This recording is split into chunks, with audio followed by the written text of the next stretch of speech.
17 septembre 1957, le jour où Louis Armstrong s'indigne contre la ségrégation raciale. Par Frédéric Lévineau, journaliste au Point.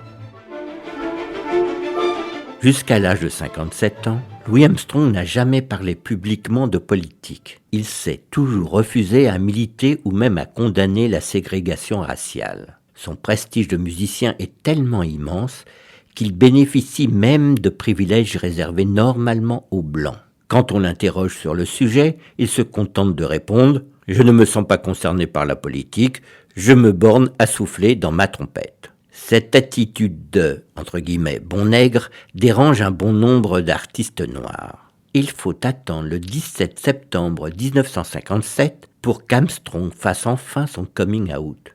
Ce jour-là, il accorde une interview à un jeune reporter du Dakota du Nord.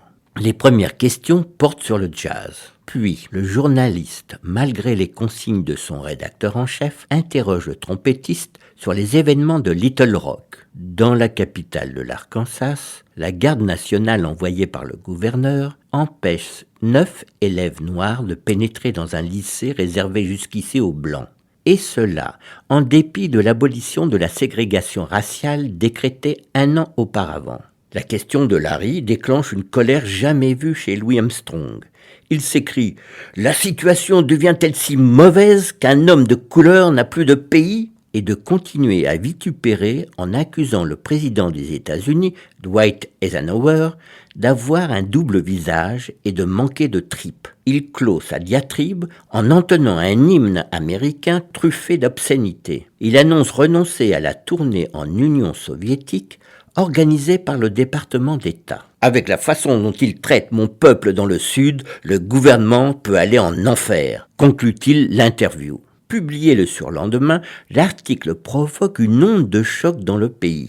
Très surprise par cette sortie, la communauté noire applaudit. Quant à Eisenhower, il décide, 7 jours plus tard, d'envoyer des militaires à Little Rock pour escorter les 9 élèves noirs jusqu'au lycée.